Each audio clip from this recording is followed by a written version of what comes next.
안녕하세요, 불개미 트레이더입니다. 영상을 시청하시기 전에 구독과 좋아요 부탁드리고 메타트레이더와 해외증권사를 사용하시면 나스닥 한 계약 기준 130만원, 최저 증거금 13,000원부터 해외 선물 거래가 가능합니다. 자세한 내용은 아래 더보기란에 고객센터 혹은 해외증권사 셀프 계좌 개설 영상을 참조해 주시기 바라겠습니다. 자, 오늘은 MACD의 디테일한 부분에 대해서 이야기를 드려보려고 합니다. MACD 다들 많이 사용하고 있는 지표 중 하나죠. 나는 해외 선물의 경험이 좀 있다, 혹은 나는 차트를 좀 볼 줄 안다 하시는 분들은 웬만하면 MACD를 다들 한 번씩 사용을 해보셨을 거예요. 그런데 MACD가 정말 별거 아닌 것 같아 보이는데도 실제로 활용하는 방법이 가장 많은 지표 중 하나라고 생각을 해주시면 됩니다. 개인적인 생각으로는 오실레이터 지표들 사이에서는 활용 범위가 가장 넓고 신뢰도가 가장 높은 지표라고 생각이 들어요. 그래서 오늘은 이 MACD 하나만 제대로 알아도 내 계좌가 180도 바뀔 수 있다는 걸 참고해 주시기 바라겠습니다. 영상 꼭 끝까지 시청해 주세요. 자, 우선 MACD에 대해서 이야기를 드려보도록 할게요. 자, MA 무빙 에버리지입니다. 무빙 에버리지. C 컨버전이에요. D 다이버전스라는 뜻입니다. 좀 어렵죠? 쉽게 이게 한글로 풀어드리면 이동평균선의 수렴과 발산이라는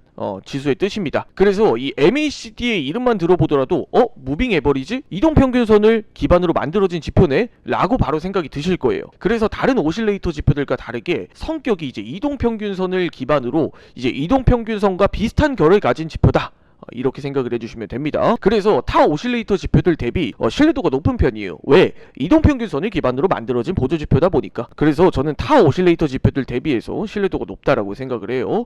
추가적으로 이 MACD에 대해서 좀 더 이야기를 드려볼게요. 메타트레이더에서는 기본적으로 제공하는 MACD의 경우는 이 시그널선이 표시가 안 돼요. 시그널선이 표시가 안 되기 때문에 MACD를 별도로 마켓에서 다운받는 걸 저는 추천을 드립니다. 자, 그래서 MACD 결국에는 보는 방법이 가장 중요하죠. 어떻게 해야 승률을 좀 높일 수가 있을까?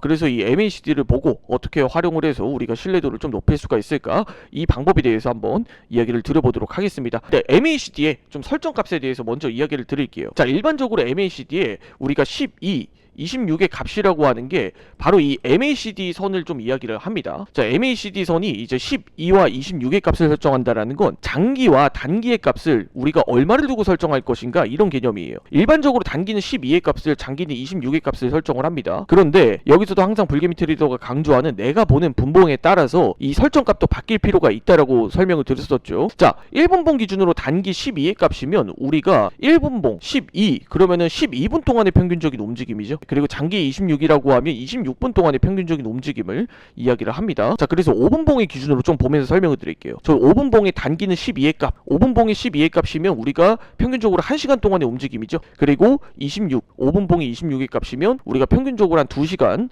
조금 넘게 시간을 잡는다고 생각을 해주시면 됩니다. 자, 그래서 5분봉 기준으로는 저는 12에 26의 값이 괜찮다고 설명을 드릴게요.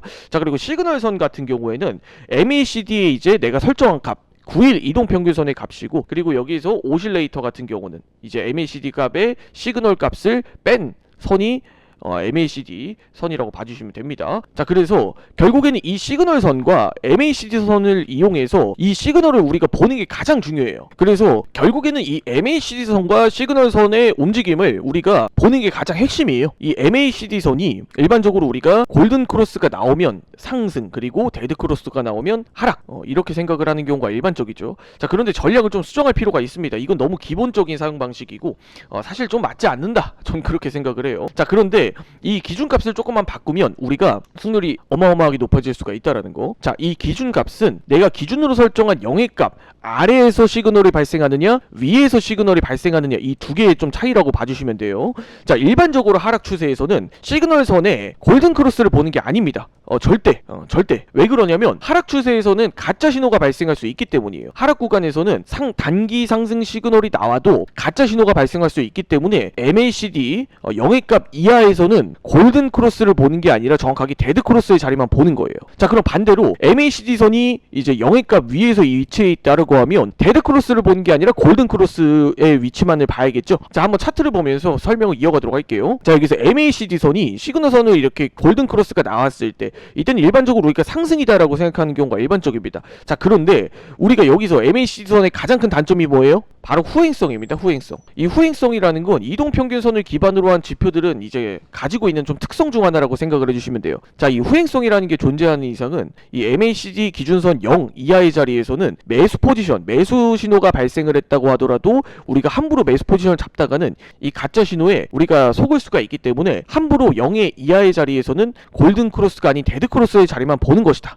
전 이렇게 설명을 드리겠습니다. 자, 0의 이하의 자리에서 우리가 이 MACD 선이 위치해 있다라는 건 말 그대로 매수세보다 매도세가 더 우위에 있다라는 개념이다 보니까 이 데드 크로스가 발생한 자리에서만 우리가 포지션을 설정해 주시면 선정해 주시면 되겠습니다. 자, 반대로 MACD 선 0 이상의 위치에서 자리를 하고 있을 경우에는 데드 크로스의 자리를 보는 게 아니에요. 일반적으로 상승 자리에서는 이 상승 추세가 쭉 이어질 가능성이 높기 때문에 이 매수세가 더 강하다는 개념을 좀 접목시켜 주시면 됩니다. 그래서 여기서는 매수 시그널이 발생을 했을 때만 우리가 포지션을 매수 포지션만 진입을 한다. 이 개념만 알아도 MACD를 활용하는 투자자의 입장에서는 승률이 압도적으로 높아질 수밖에 없다. 이렇게 이야기를 드리고 여기서 좀 추가적으로 설명을 드리고 싶은 건 EMA를 같이 활용하시는 것도 방법이에요. 이 하나의 기준선에서 MACD 선의 시그널과 일치를 했을 때 이 포지션을 같이 연계해서 보시는 것도 같이 활용할 수 있는 방법 중 하나라고 이야기를 드려보도록 하겠습니다. 자, 여기까지 오늘 MACD에 대한 이야기를 마치도록 하겠습니다.